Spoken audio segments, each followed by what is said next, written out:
কখনো না। যদি আল্লাহ ভালো করে হবে, নাহলে হবে না। ওষুধ নো, একমাত্র আল্লাহকে সব কিছুর জন্য ইয়ে করতে হবে। তার মানে এই না যে তাওয়াক্কুল মানে বুঝতে হবে, তাওয়াক্কুল মানে আপনার পূর্ণাঙ্গ চেষ্টা, 100% ডেডিকেশন, 100% ডিসিপ্লিন, তারপর তাওয়াক্কুল। হ্যাঁ, প্রচেষ্টা আগে, প্রচেষ্টা সহ তাওয়াক্কুল করতে হবে। রেজাল্ট আল্লাহ দিবেন, আর যদি রেজাল্ট নাও দেন এর বিনিময়ে আরও এমন কিছু দিবেন আপনি খুশি হবেন। বুঝতে পারছেন? সব রেজাল্ট আল্লাহ দুনিয়াতে দেবেন না। আপনার দোয়ার পরিণতি কি কি?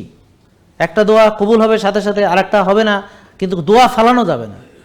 কোনো দোয়ার বিনিময়ে গুনাহ মাফ হবে, কোনো দোয়ার বিনিময়ে বিপদ থেকে রক্ষা পাবেন, কোনো দোয়া আল্লাহ রেখে দিবেন, যখন দিবেন জান্নাতে নিয়ে তখন তো করে এত কিছু। ওরে বাবা, বলে হ্যাঁ ওই যে দোয়া করছিলা, পৃথিবীতে তো দেওয়া নাই, এখন এখন তো মজা লাগতেছে, তো পৃথিবীতে কেমন ছিল মনেই নাই কি ছিলাম। জেকে লাইফস্টাইল, ওষুধ মুক্ত সুস্থ জীবন।